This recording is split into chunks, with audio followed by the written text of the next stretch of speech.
Awesome. Well, it is so lovely to meet you guys virtually. We are so honored to be here. My name is Amber Davis. This is Tiffany Davis, Hey my guys. sister and co-founder. We have had the honor of working with Girls Right Now for about 3 years now. And we're super excited to be asked to MC this evening. We are joined by Kiley Reid. We have read her book collectively as a family, and are so thrilled that she's able to answer a couple of questions before we get started. Yes, Only one of the 3 copies in our family. I love that. So yeah, thank you guys again for being here. And we'll kick things off with a question and then kind of pass the virtual mic around. So if anyone else wants to jump in, please do so. Raise your hand in the chat, and Anji from the Girls Right Now team, I think, can put the spotlight on you once we call on you. So if you have questions, please cue them up. And thanks for staying on a little bit longer afterwards to watch all the mentees perform tonight, if you can. Okay, so Kiley, thank you again for being here. Our first question, just with this week and the collective couple of weeks, we would love to know about some of the tools that you have been using to keep yourself centered, to keep yourself balanced, as it relates to your writing, or just the practice of looking after yourself. That's a great question. It's so funny too, because I feel like last week my answer would have been very different than this week. I don't know about anyone else, but last week was one of those, okay, you know when you're upset and if someone asks you like, hey, are you okay? And you feel like you're gonna start crying immediately, like that was the place I was operating from last week. And so I think when that happens, all you can do is just say, okay, maybe I'm not writing today. Maybe I'm going for a longer walk. Maybe I'm doing this. And I'm sure that there's some kind of step process to how grief translates, even when something isn't happening to you directly. And this week I am just angry, but anger produces more action for me. And so that feels like a better place than being really upset. And so, especially during the pandemic, my first priority is keeping myself healthy and make sure I don't infect anybody else. So I feel like as much as, I want to write the best book ever, the health needs to be first all the time. Who cares if I wrote a good chapter? I need to not get anybody else sick. That is the first goal. So I think keeping those things really simple is the best thing. But I am still writing. I don't get writer's block often. I think I have the opposite where I want to write about too many things and I just need to calm down a little bit. So that's been happening. But this week, I'm just fired up and trying to make sure, I use the tiny platform that I have to get donations where I think that would be beneficial, especially as I get to know Philadelphia more. And so those have just been my focuses of seeing what Philly needs, is because I love it here, and doing the best that I can with what I have. Yeah. Thanks. Amazing. Yeah. Good for you for having that switch flip on. I think a lot of people are not in that spot right now just yet. And it sounds like such a useful place to be, and to know that about yourself, that you're in the action part of it while you're in your anger part of it too. Totally.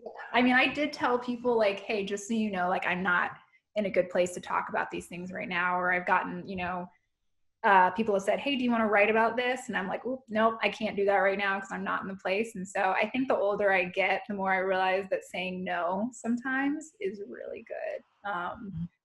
I think I was watching TV once and I saw a fight happening. I don't even remember what show it was. And someone said, you know what? I'm so upset right now that nothing fruitful is going to come out of my mouth. So the best thing that I can do right now is walk away. And I think about that all the time. And I think walking away means saying, no, I can't write this essay. No, I don't want to talk about this sometimes.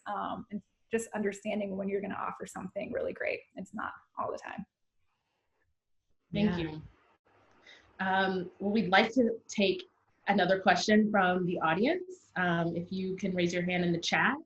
Anji, would you be able to let them in? Just first person? Of course, yeah. So keeping an eye on the list, anybody feel free to raise your hand. If you don't do it fast, we have like a ton more questions, so don't be shy. All right, we'll circle back. Okay. So I'm so excited to get to ask me a question. All right. So doing some research for this interview, Kylie, we saw that you said that one of the things that makes you so adept at writing scenes is that you love awkward moments. But in reading your book, it's so clear, like you've also honed this tool for not just like watching them, enjoying them and being like, oh, that's awkward, but staying present in them and being able to kind of like see the different points of view at the same time as experiencing them. As a writer, how do you feel like you do that, or how do you feel like you've gotten better at doing that? Ooh, that's such a good question. I think that there's so many things that go into that. Writing is really interesting because I think every writer has had an experience where something happens to you and you're like, oh my gosh, that was so awkward and crazy. I have to write about that. You write it and you give it to your workshop or friend or whatever, and they're like, no, that wouldn't happen. And you're like, but it did. So I'm right, but you're not right. And you have to do what serves the story. That has to be at the forefront. I don't think that those awkward moments hit home unless they have been edited over and over and over again to kind of teeter between the truth of what happened and how to tell that story. I'm obsessed with storytelling, and I think that you have to take your readers on a certain kind of journey for those moments to really hit home. In such a fun age, I really wanted to luxuriate in those awkward moments. And I think that that means, like in the first chapter, when Amira is accused of kidnapping the child, I didn't want to go straight into, oh, I'm angry because I'm being racially profiled. I wanted to have most human responses, which is in those moments, like, this is so weird. This is kind of funny that this is happening. Wait, Yeah. like, what is going on? I really wanted to luxuriate in all of those really human moments that make it even more uncomfortable and awkward and all those things. I love feeling uncomfortable when I read something. I love horror movies. I love feeling scared. I love all of those things. Not everyone loves them, but I really like to luxuriate in them because I feel like it's a strange glitch in the human system. And I like seeing when etiquette and custom just fall by the wayside and something doesn't feel right. I love those moments. Yeah. I'm the person that gets uncomfortable for the person on the screen. And so I get it. There's a name for that. Like when you are so embarrassed watching someone else being embarrassed, it's almost worse. You know what I mean? Yeah, you get it. I'd love anyone else that wants to ask a question because we have another queued up and I think it'll be their last one. Angie, anybody? Okay. Not seeing any takers, but I'll keep an eye on the participant list in case that changes. Okay, so I think we have time for one more question. Final question. Are you reading anything, Kylie? And if so, what are you reading? Okay. Well, you guys probably know this from 5 minutes of talking to me that I always do my homework. And so I have my little books here that I'm excited to talk about. So one huge thing has been reading nonfiction for me. I don't know about you guys, but like when I'm 32 now, and for most of my 20s, I felt like I'm not academic and smart enough to get anything from nonfiction. And I'm really sad that I thought that because I've gotten so much. There was one book with such a fun age called Uneasy Street, Anxieties of Affluence that my husband bought me. And I just thought I was going to read the chapter on parenting because that's what I was working on. But I was like, wait, this is really good. And I read the whole thing and it ended up changing so much of what I thought about. So I brought 2 nonfiction books here. So the first one is called Knocking the Hustle by Kay Spence. And it is all about neoliberal terms in Black politics, which I think is really interesting. And it kind of reads like a novel. So that one. And then the other one, my grandmother passed away 2 years ago. And at her funeral, I was talking to her sister. And her sister was telling me that when they were younger, they were so poor that they used to stand outside and ask the nuns for food. And everything changed for them when a natatorium, this big public pool, opened up a few blocks away by the church. And so they knew whenever it was open on Tuesdays and Thursdays, they could shower on Tuesdays and Thursdays. So I had no idea any of this happened. And I got really interested in public pools. So I got this book, Contested Waters, which is a nice history of public pools, of segregation in pools, how people put public schools in poor neighborhoods to encourage hygiene. I had no idea that was a thing. And it's really interesting look at how culture forms. Like, so many of the rules in a community were established at the pool. That was just like where you met, where you argued, where you dated, everything. And it's really interesting to see how things happen when people start having private pools, because that culture goes away, because you don't have to, you know, fight about where you stand for the diving pool or whatever it is. And so it's very interesting. It's a good one. Sometimes it's like a tiny bit boring, but it's very good. So yeah. Okay. Right. Yeah. Honest. Thank you so much for doing this. Everyone, I want to respect your time, Kylie, and everyone else. Please make sure that you are able to join us on Girls Right Now's Facebook Live page at 6 o'clock. And we have until 5:55 here. We do? So we have time for one more question. If anyone is able to sneak one in or take this last cue. Yes, I see mentor Emily has a hand raised. So Emily, I'm going to go ahead and spotlight your video. Kylie, I absolutely love Such a Fun Age. I read it about 2 months ago, just devoured it. And I was wondering if you can talk about it, what you're working on now, a novel, short stories, whatever. I'm just really curious.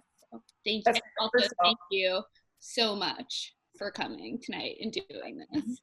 Absolutely. I'm so happy to be here. And thank you for saying that. I'm always working on something. I'm working on a second novel, which means a lot of reading and writing now. But the exciting part this time is I have a research assistant who's a poet, and she's wonderful. And so every week I'm like, hey, can you find out how much these people at this university got paid in 2019? And she's like on it. So that makes me really happy. And so I'm not going to say what it's about, but I will say, of course, there are awkward moments and power structures and lots of female characters, because I love those things.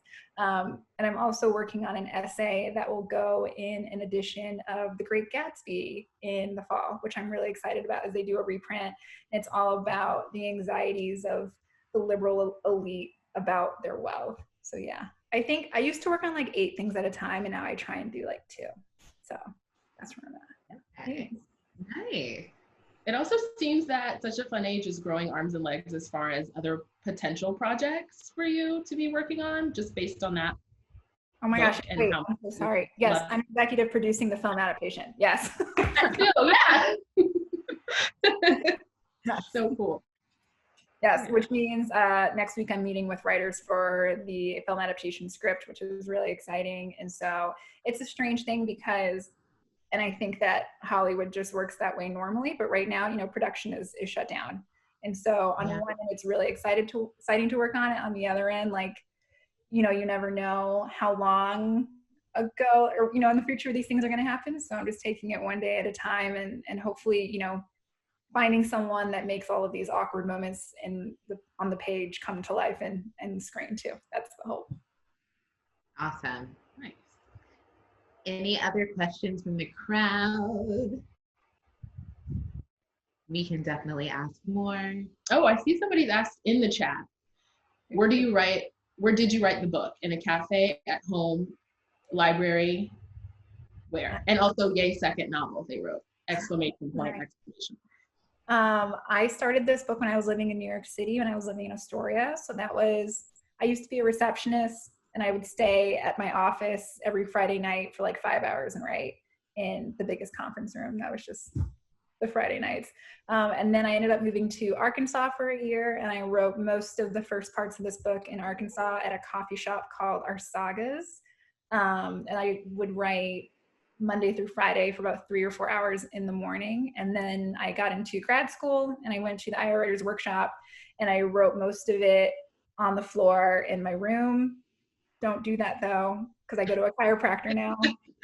Don't do that. I'm sitting on the floor now. I just love sitting on the floor. I don't know what it is, but it's bad for writing. So I have to find a different system. But yes, I wrote this novel on the floor. Nice. That kind of segues into another question that I had, just about any specific practices that you have around brainstorming or preparing for a piece. Getting in the that, zone. yeah, getting into the zone for any type of project that you could potentially share with the mentees and really all of us as creators in some respects. Oh, that's a great question. I think I love realistic goals of not just like, I'm going to write in the morning. Just say to yourself, I'm going to have my butt in a seat at 9:15. Like, just get there. Like, having times and word counts and all of those things, I think are really important. I don't have my phone with me when I'm writing. Don't do it. It's just not going to help. I try and like segregate like writing time and research time, because if I'm writing and I'm like, ooh, I wonder like what happened in this town, and then I start searching, I look at my clock and I'm like, oh, I just spent 2 hours researching. You know what I mean? Like, it's just, you have to take them apart.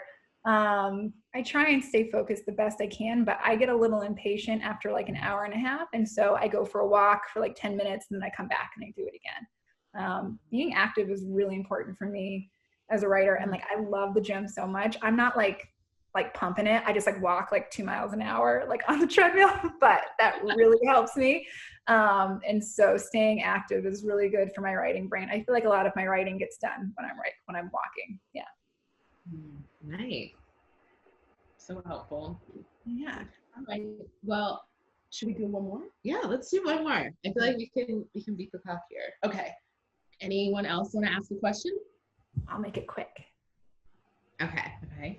I would love to know also personally, if there are any outlets or artists or creators who you find yourself really inspired by right now or drawn to, and it can be really any medium. Ooh, that's so good. I know this was so popular, but the director of Parasite, Bong, I mean, all of his movies are just so good. I just watched Okja last week and they're just so great. And Parasite's really good too because of the natural, like, traditional plot story. It's just like a family infiltrating another world. And like, we've seen that a million times, but this was so interesting the way that they did it. So all of his movies are really great. I love Tilda Swinton. I'll watch anything she does. She's so good. I'm on a James Baldwin kick right now. He can do no wrong, pretty much. And lately, as we are not able to go see theater, I just ordered a bunch of plays that I enjoyed before. One of them was called The Flick by Annie Baker, which was so good and won a Pulitzer and really wonderful. And so I'm trying, obviously, if you read my book, you know I love dialogue. And so plays are a really great inspiration too. Yeah. Awesome. That's really helpful. That's great.